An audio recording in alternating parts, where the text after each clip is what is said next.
In 1980, Neil Diamond sang a song called America. It's best known for the first line of its refrain, "They're coming to America." Well, they still are. But are things different now? I'm Dan Ringer, and we'll talk about America right now on The Law Works. From West Virginia Public Broadcasting. The Law Works is made possible by the generous support of the West Virginia State Bar, the Monongalia County Bar Association, and by a major grant from the West Virginia Bar Foundation, promoting public knowledge of the law in West Virginia. The West Virginia Bar Foundation, the philanthropic organization for West Virginia's legal profession and justice system.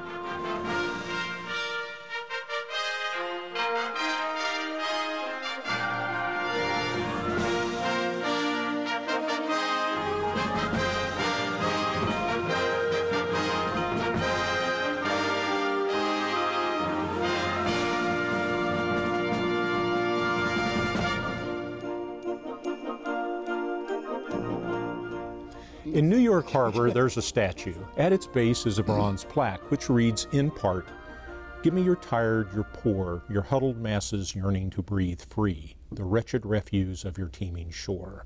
Send these, the homeless, tempest-tossed, to me. I lift my lamp beside the golden door." My guests are Paul Sheridan, West Virginia Deputy Attorney General for Civil Rights, and Elliot Hicks, a past president of the West Virginia State Bar. Elliot, welcome back. Paul, welcome back to you also. Thank you. Thanks, Dan. It's kind of like a class reunion here of some sort.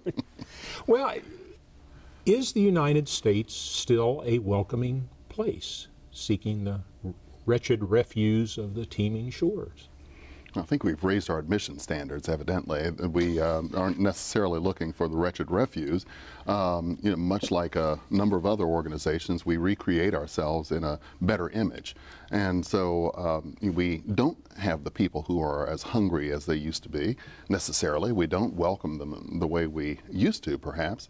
We are looking for people who are already credentialed and already self-made, perhaps. Well, why? I mean, people who are hungry come and are willing to work, to eat, or to do other things.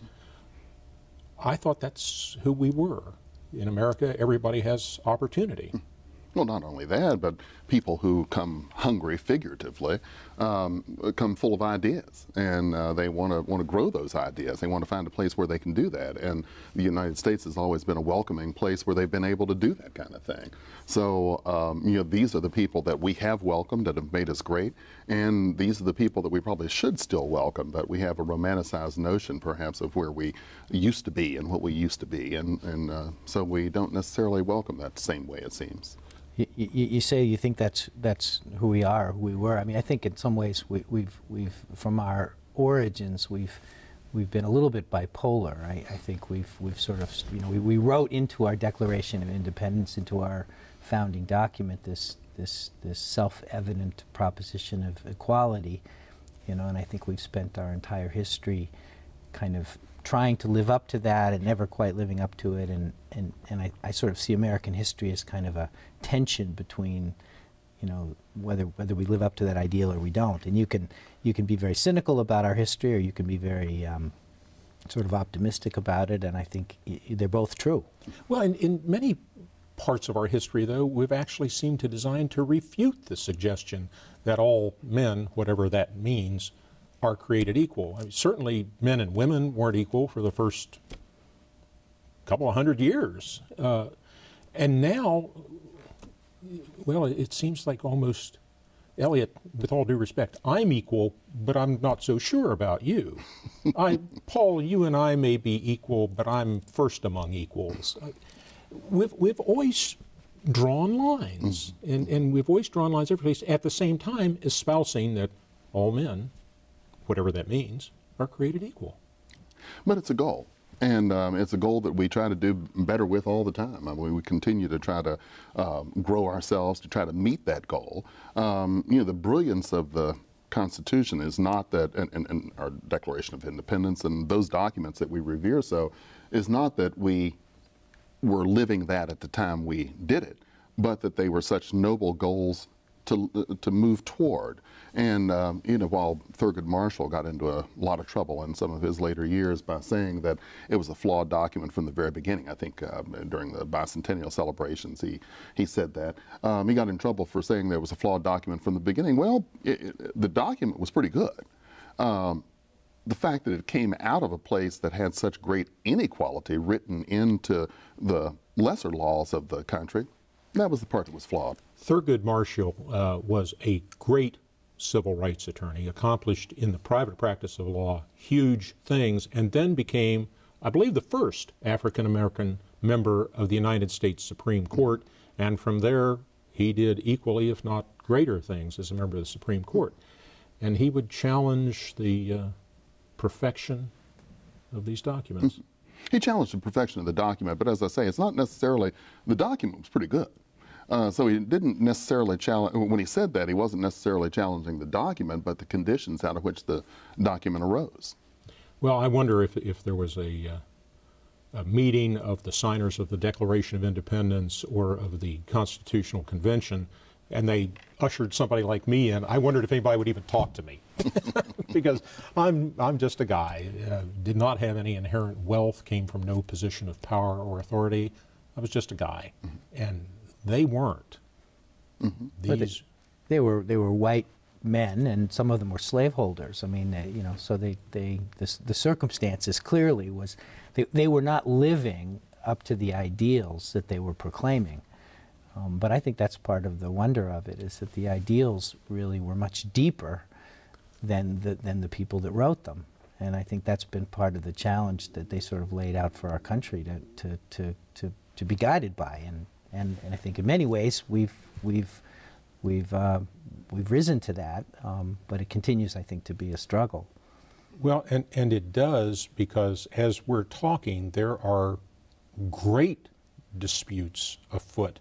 Elliot, you said we've raised the level for admissions. It is literally true that if you want to come to the United States as a lawful immigrant, you have to have significant education and or significant money and or some quite responsible sponsor who's willing to bring you in, unless you can marry somebody who's already an American citizen. Well, there has to be some kind of a pass. But, you know, there's so many, there's so much talk these days. I mean, now we've heard a lot in the news right now about how we can deal with the unlawful immigration issues that we have. You know, what do we do to try to, as they say, give people a path to citizenship? How do we let these people fulfill the poem that is at the bottom of the Statue of Liberty? It means so much to us. We again revere those people who came over to Ellis Island, the early immigrants and difficulties they faced. But are we ready to see the new people who are coming in with no more money, no more wealth, no more tools than a dream? Are we willing to see those people as being the same as those immigrants who came over at that time? And that's a real challenge for the country, evidently. Well, apparently we're not. Mm-hmm. First of all, the people who come who are tired, hungry, wretched refuse can't come in legally. They have to be illegal immigrants. But when they get here, they willingly do the work that no one else will do. Mm-hmm. That the Native Americans, meaning those of us who were born here, not the original population, the original Americans, they'll do anything. Right. And they send money home in some cases. Right. Paul, you're in the Civil Rights Division. I would think that's got to be a frustrating existence that you have sometimes, dealing with these disparate groups. Well, I'm trying to kind of link it to your earlier point, and I guess we don't see a lot of cases involving immigrants, so I'm not sure that the connection is there. It's not. I don't know that it's a desperate thing. I think it's. I guess I see it as part of that effort to kind of keep trying to move toward that ideal of equality. I feel very privileged to be doing the work, actually, because I think it's a, you know, working with the State Human Rights Commission and enforcing our State Human Rights Act, it's it's part of the process of trying to be accountable to that ideal of equality. So some days it's frustrating, some days rewarding. Are we a welcoming society? When I look at Arizona, Arizona is the gateway now, it seems, into the United States. Most of the disadvantaged immigration to the United States comes through Texas, Arizona, California in probably some part, but Arizona is being very proactive about complaining and trying to control it. Do you have any concerns, Paul, about what you see happening over there? Oh, yeah, great concerns. I mean, I think there's a I think some of the reforms, the Arizona reforms, I think, have huge civil rights implications. So I'm very concerned about that. But I think, I mean, you're asking the question about whether we're a welcoming society. I think I see some initiatives in West Virginia that I think are very positive and optimistic. There are numbers of local communities that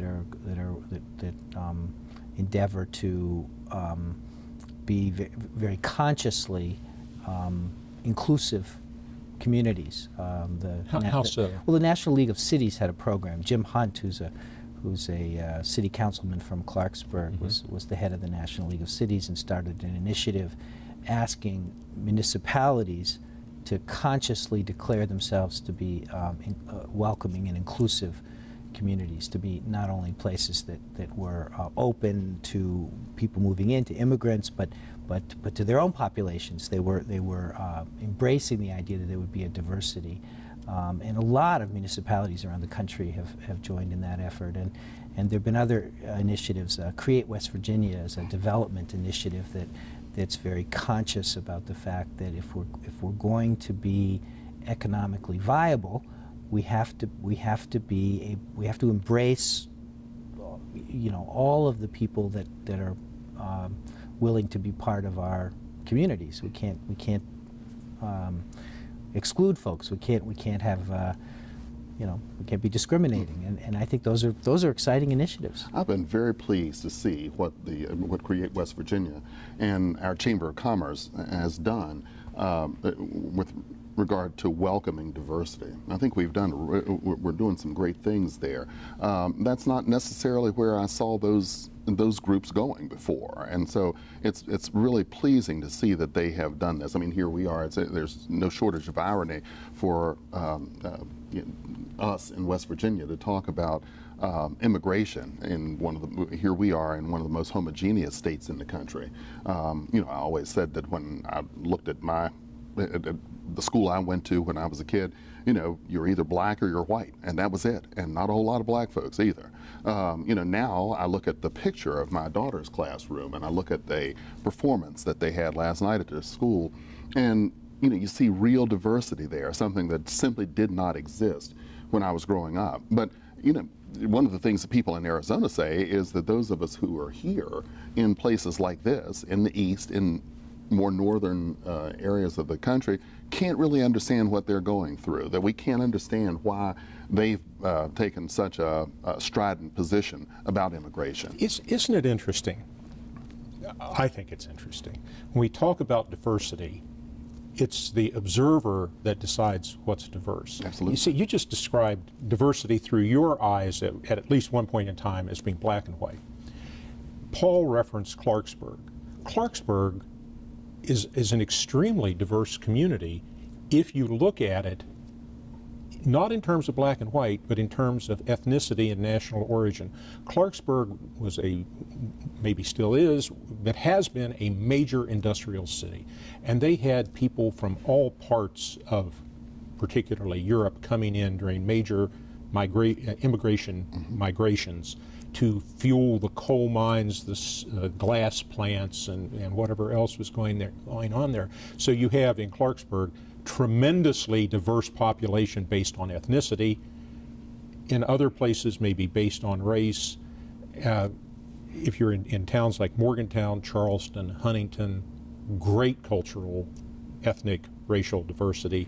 But other places, blue eyes and green eyes, blondes and dark hair is the diversity. Well, it seems like everybody separates themselves into their own tribes. But, you know, one thing you haven't seen, even though all of our communities in West Virginia have been melting pots to a certain extent, the one thing you didn't have is, at least that I heard of, and certainly not during the time I've been alive, is people saying you can't swim at Rock Lake Pool because you're Italian. You can't swim at Rock Lake Pool because you're Polish. No, but you don't have to go back too far to find that. Well, I mean, this is, I still think of myself as a young man, despite all the evidence to the contrary. And, you know, and as a child, my next door neighbor was able to go to that pool and swim, and I wasn't. You know, that was something that I saw even in my young life. And so when I see diversity, I try to see, well, what diversity have people enacted laws to stop? And I don't necessarily, I haven't necessarily seen the problems with diversity, the resistance to diversity that might stop some of the other immigrant groups that you've talked about. I mean, I grew up at a time when, I guess when I started school, it was only, what, 4 or 5 years after full integration of the public schools in West Virginia. So, you know, that's what I saw as diversity, because, you know, that's what I saw the most resistance to. Well, and that was the way diversity was defined in 1954. Right. Which was, in fact, the year I started school. And I came home, and one of the first questions I was asked after my first day of school was, what color is your school teacher? And she was black. And my father didn't like that very much. Well, of course, there are a number of places in West Virginia where nobody would have to ask. Well, we were in Ohio, actually. Yeah, that's, Sure. That's absolutely true. But one of the things that bothers me a lot about what I see in Arizona is the concept that, depending upon the details of the law, if you're driving down the street, you may be stopped and someone may demand to see your papers. I don't know what my papers would be. I don't know what your papers would be, but that's the way we discuss that law. Now, if I'm driving the car, I presume that my driver's license and my proof of insurance are my papers, because that's what a West Virginia state trooper or a Charleston city policeman would ask me for if they pulled me over for going through a red light or speeding or something like that. But Paul, if you and I are riding in a car in downtown Phoenix and I get stopped for rolling through a red light or a yellow light, they're going to come over to your side of the car and say, let me see your papers. What are you going to show them? Yeah, well, I think that's part of what makes it troubling. I think it's, you know, the other thing that makes it troubling is this notion of reasonable cause to believe that you might be in the country illegally. I think it's it challenges the imagination to understand how you would assess reasonable cause without doing racial profiling or ethnic profiling.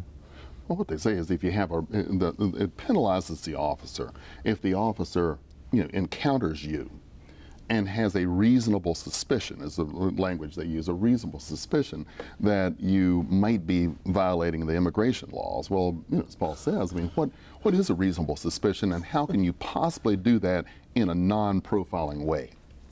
I think that's open to question. I don't know that you can do it in a non-profiling way. Now, they just changed the law recently. I mean, they made it so that the officer could just stop people, as a matter of fact, had a duty to stop people spontaneously, and if they had a reasonable suspicion. And as I say, again, the most troubling thing is punished the officer with a fine if the officer didn't do something about that. Well, now they've said only if you're stopped for something else. In other words, if you didn't have your turn signal on, or didn't have your seatbelt on, or those kinds of things. And now they can stop you for that. And they've changed it, but still not enough to erase the problems that we all might have with that. So I think they call that a secondary offense. That's exactly right. They have to have an articulable reason to believe that you're guilty of some sort of offensive conduct.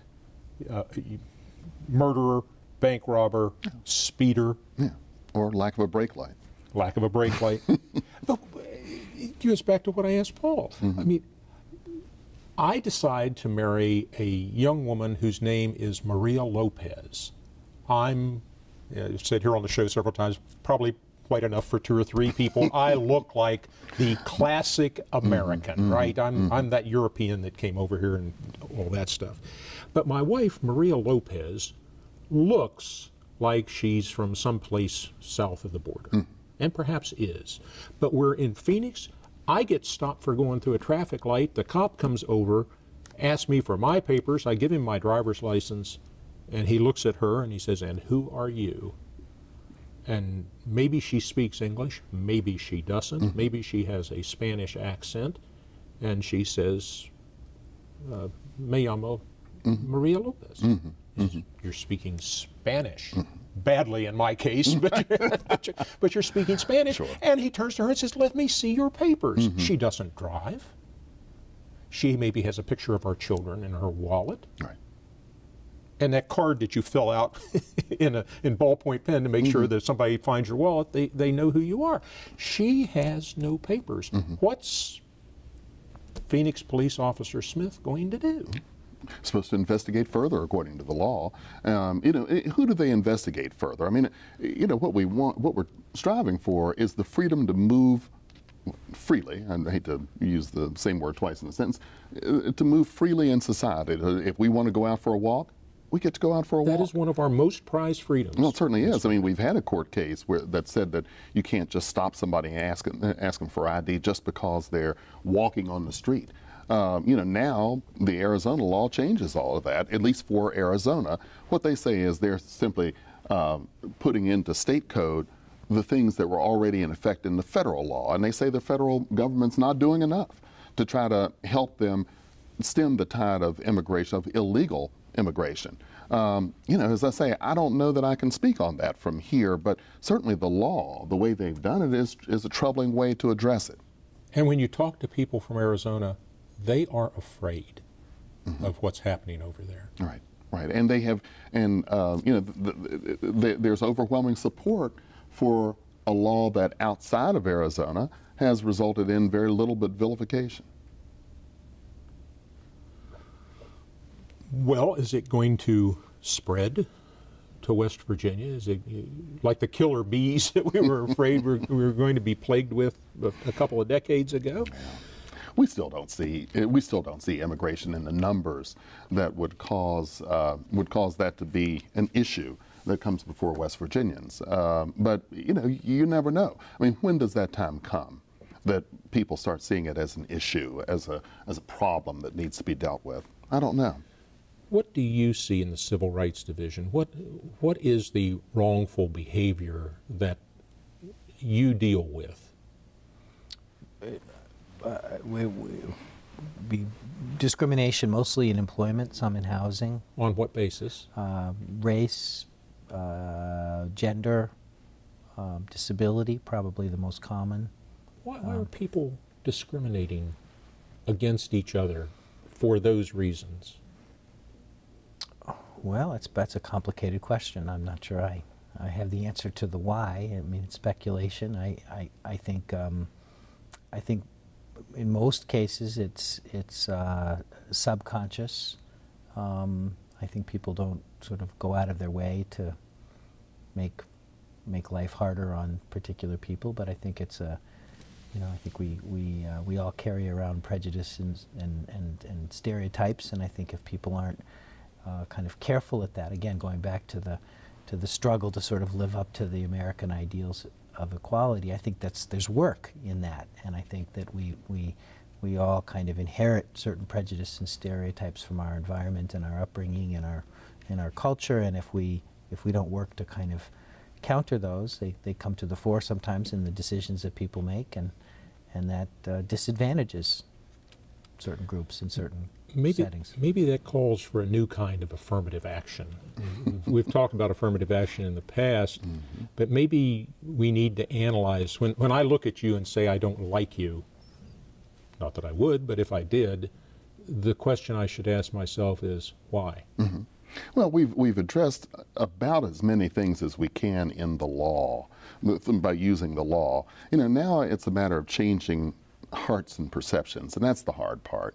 There are not many more laws that we can pass to make people not discriminate. A lot of those laws already exist. It's just a matter now of trying to figure out how do we expose people to one another to the point where they're not simply interested in their own tribe, their own insular group, where they take a larger view of society. Is that something that the law is supposed to do? I'm sure that some would say, well, no, it's not. Well, in Arizona, they're saying, yeah. Yeah, well, I don't know. I mean, I don't know if that's what they're saying at all. They're just saying, look, stop our problem now, and we'll worry about trying to be fair later.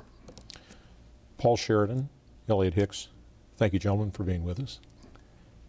Thank you also for being with us. On behalf of the Law Works, I'm Dan Ringer. Good evening. On the LawWorks webpage at thelawworks.org, you'll find a listing of recent The LawWorks show topics and additional information about this show's topic. If you would like to recommend this program to a friend, you'll find video of this program at thelawworks.org, and you can find previous programs on YouTube. If you would like to suggest a topic for a future The LawWorks show, or if you're a school teacher and would like to receive a copy of this program for classroom use, please send us an email to thelawworks@comcast.net.